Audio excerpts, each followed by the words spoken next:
Welcome to the motherfucking relay where we're covering today's top boxing news. Play any part in it? It definitely played a part in it. 100%. He was hitting with the bare knuckle. I literally, you can see it in the video. But not only that, it's not that this is just like I'm pulling that out of my rear. I'm not just saying like I believe that. It's my opinion. That is a real thing.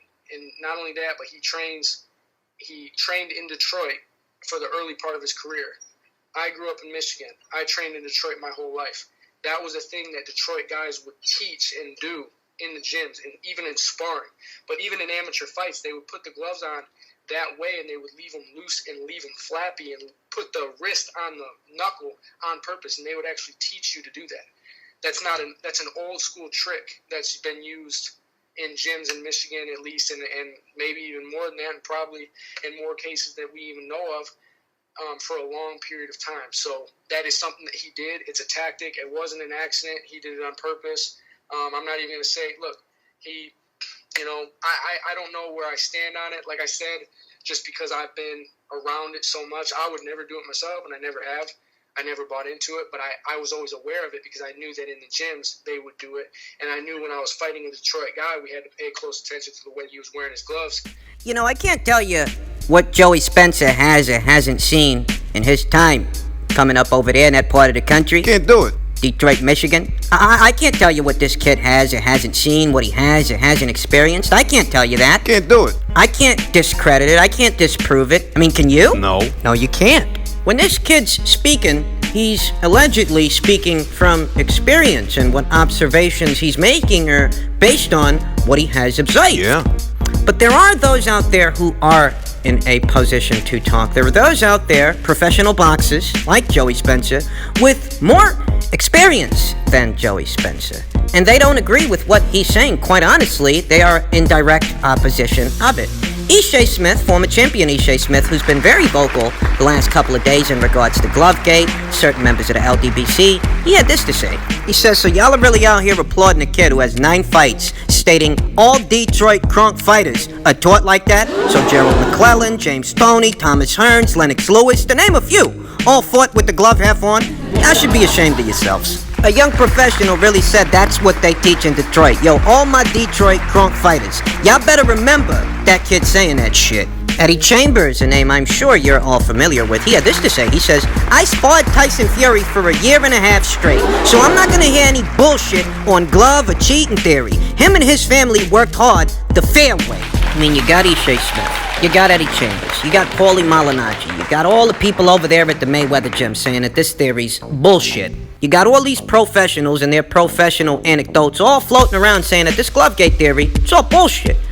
In truth, if we're going to look at this through an objective lens, professional anecdotes are anecdotes nonetheless. They are. But you got professionals like Joey Spencer, like Steve Cunningham, saying that the glove was half off. You got a whole other set of professionals, Paulie Malignaggi, Eddie Chambers, Ishai Smith, the people at the Mayweather gym. Their anecdotes, they say the opposite. And at the end of the day, anecdotes, whether they're from a professional or otherwise, are still just anecdotes. And what really needs to be reconciled is, if you're saying that Tyson Fury had the glove half on, You're saying this. how exactly did the commission miss that? I mean, that's what none of these conspiracy theorists seem to be able to reconcile. That you're saying this got past the commission? Is that it? I mean, that's the part of the story nobody really wants to talk about, you know? That's it. It's got past the commission, and somehow, through sheer magic, Tyson Fury went to a professional boxing match, fought for 12 rounds, and that glove that allegedly was half on didn't come flying off at any point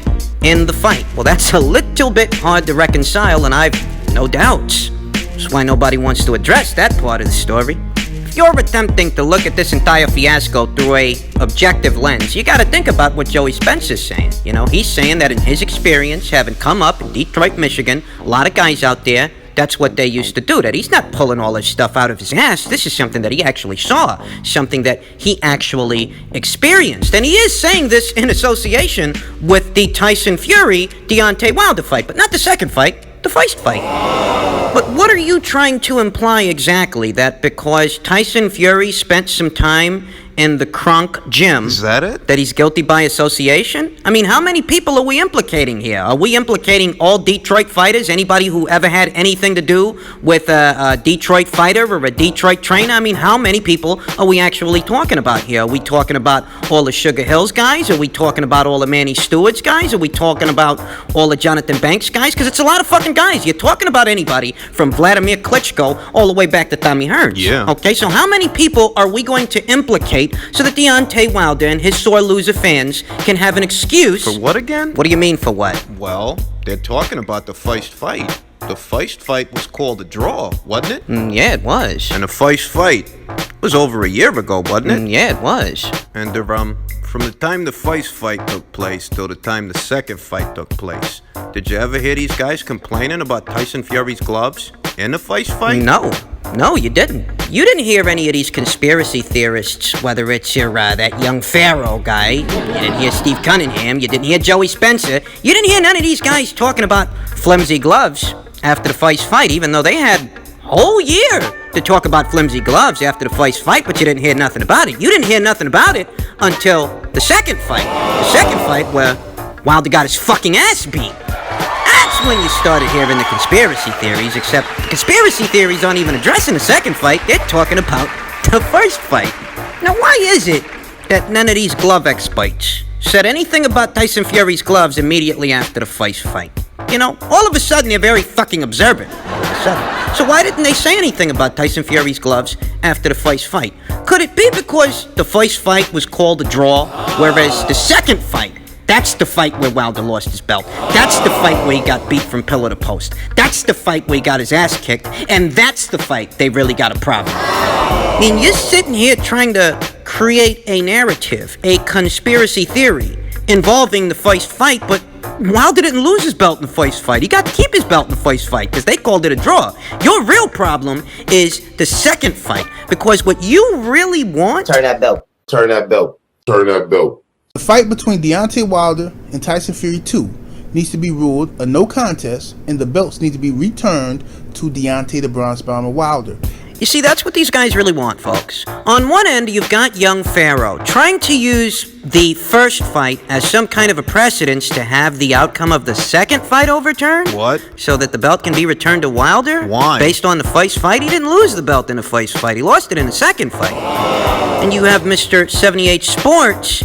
He's taking a different approach, a different angle. He's actually talking about Tyson Fury's 2015 Nandrolone case. Faced an 8-year ban from the sport of boxing, which Tyson Fury don't give a shit about. He don't care about getting banned for 8 years. He just beat Deontay Wilder by any means necessary. And he's trying to use that as a precedence to have the outcome of the Wilder fight reversed? What? And have the belts returned to Deontay Wilder based on Tyson Fury's 2015 UCAT case. How does that even work? What does Tyson Fury's Nandrolone case and Martin Carefoot, all of his allegations, what do those things have to do with Deontay Wilder and Tyson Fury's second fight? Because that's the fight where Wilder lost his belt, you know. The second fight, not the first fight, the second fight. Yeah. Whereas this whole, Nandrolone, Wild Boar, Martin Carefoot, Pig Farmer, not a pig farmer, all of that stuff. It's from years ago. All of that predates Tyson Fury going in there and beating the shit out of Deontay. Those two things don't got nothing to do with each other. I mean, even if UCAT decided to ban Tyson Fury for 8 years, not that they will, because they can't. Tyson Fury doesn't have a boxing license in the UK. Thus, they can't suspend his license when he doesn't have one. Better still,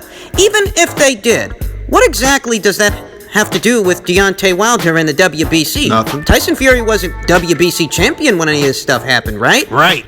All of this stuff with Tyson Fury, Nandrolone, and Pig Farmers, all of this stuff predates him beating Deontay Wilder. Thus, one has nothing to do with the other. The Pig Farmers stuff, that's from March of 2015, whereas Tyson Fury didn't take Deontay Wilder's belt till February of 2020. And unless Tyson Fury failed to test in either the first fight or the second fight, I don't see what that Nandrolone case from 2015 has to do with this. Yeah. Because short of a failed drug test, This year. that's the only way you're going to get Tyson Fury stripped. Mauricio Suleiman, WBC's president, per VADA, he already let everyone know that Tyson Fury didn't test positive for anything in the second Wilder fight or the first fight. He didn't touch positive for nothing in either of those fights. So what the hell does that old Nandrolone case have to do with this? I'll tell you what it has to do with it. Not a goddamn fucking thing. And all this is a desperate attempt from Wilder's apologists, his fanboys, to try and make the boxing community at large feel sorry for Deontay Wilder by vilifying Tyson Fury. It's the strangest fucking thing because, Tyson Fury's Nandrolone case was never a secret. It was widely publicized. It's just that these guys don't do much reading. His Nandrolone case, it was never a secret. And at no point in the build-up of either the first Wilder fight or the second Wilder fight did you see these guys all hung up on Tyson Fury's Nandrolone case. So why all of a sudden does it matter to you now? Huh? I know why it matters. Because he beat the shit out of Deontay Wilder and you can't handle it. That's why. I mean, think about it. Think about what this guy's demanding. You're demanding that Tyson Fury be stripped of a belt he didn't have it at the time he broke a rule, but he didn't break any rules when he won that belt. He might have broke Deontay Wilder's will, he might have broke his spirit, might have broke his ear, he might have broke your heart. But what he didn't break were any rules. He passed all his VADA tests, and that's it. And that's what all of this is really about. These guys are trying desperately to make Wilder some kind of a victim by vilifying Tyson Fury. Whether it's via Glovegate, that's Young Pharaoh's angle, or the Nandrolone situation of yesteryear, that's 78 Sports' angle, or the more basic approach of Dante's Boxing Nation. Get a whiff of this. Because Tyson Fury, he has the complexion for the protection. Which is his hope insurance.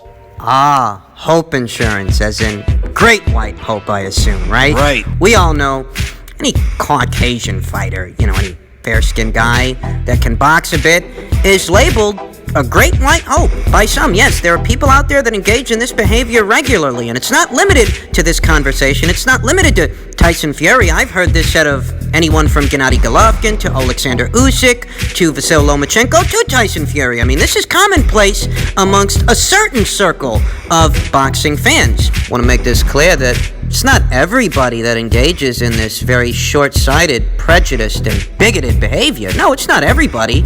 But Deontay Wilder's fans, those guys, those particular fight fans, oh yeah. They do. They throw that kind of stuff around all the time, Most any Caucasian boxer that can box a bit is labeled a great white hope. And suddenly they've got the complexion for the protection.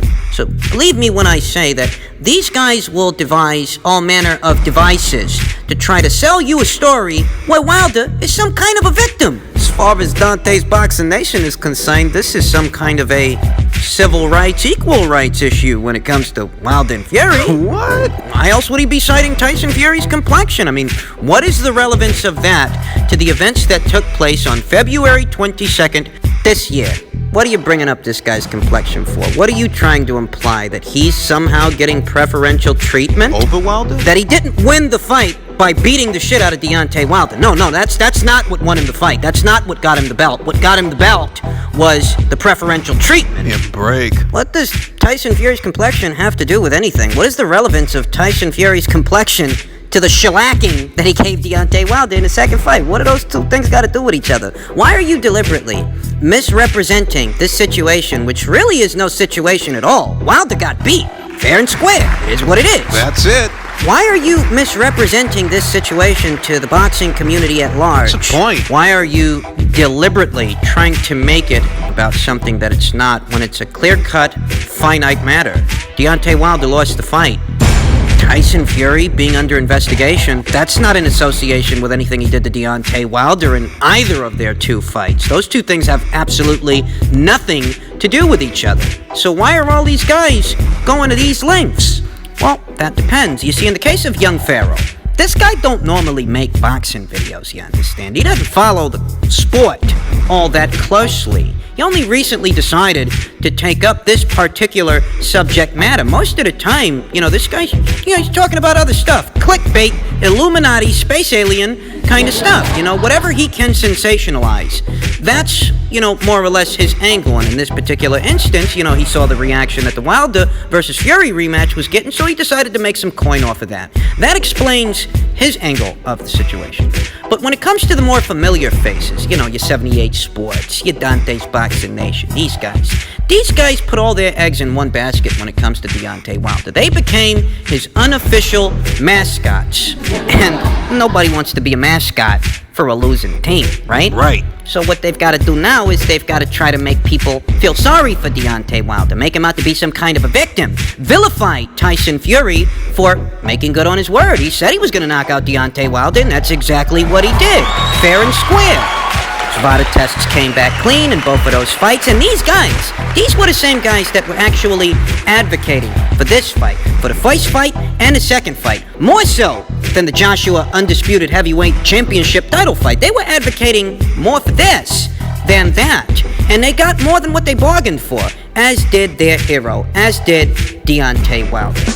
This was the last thing they expected to happen. In truth, I think that this was the last thing that a lot of people expected to happen. I mean, even if you had Tyson Fury winning the fight as your official prediction, it was likely on points. I don't think very many people out there anticipated that Tyson Fury would go in there and steamroll Deontay the way that he did. He made it look easy, you know, but these guys least of all. They ain't expected. So now, you know, psychologically, their subscribers, they can't handle it, but more so, financially, these guys can't handle it. They've made it their business to be Deontay Wilder's unofficial mascots, pandering to, you know, his audience which they use to drum up views. Well, it's going to be hard to drum up views in regards to Deontay Wilder when he's on the losing end of the spectrum. We all know how fickle fight fans can be, and we also know that big punchers like Deontay Wilder, when they're humbled, you know, when they take their first professional loss, they don't always come back the same guy, as the mystique of their power, the mystique of their invincibility is all but evaporated. A lot of times, in those situations, it's very difficult for the puncher to bounce back and try to become the guy that he used to be. The air is never quite the same, i.e., these guys don't got a lot of faith that Wilder can win that belt back in a third fight, once boxing resumes, once this pandemic is over. In their heart of hearts, they don't think Wilder's going to win that third fight, so what they're going to do now is make him out to be a victim. Drum up something else to talk about, you know? Something else to make videos about. A makeshift conspiracy based on the observations, the anecdotes of a guy who doesn't even normally cover boxing, because lest we forget, Young Pharaoh's the one that got this ball rolling. Yeah, it was him. Young Pharaoh don't even normally cover boxing. Because remember, I'm not a boxing channel. Because remember, I'm not a boxing channel. Because remember, I'm not a boxing channel. Because remember, I'm not a boxing channel. Of course you're not a boxing channel, but that only accents how desperate they are. They actually took their cues from a channel.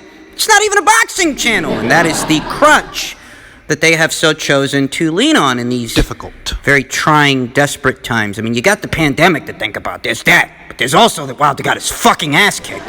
You guys have been talking him up for the longest time. How you going to deal with that? In truth, it's only a matter of time before Wilder took his first professional loss. And no matter when it happened, these guys were never going to be gracious about it. There were bound to be mental gymnastics. So just sit back, enjoy the ride, enjoy the show.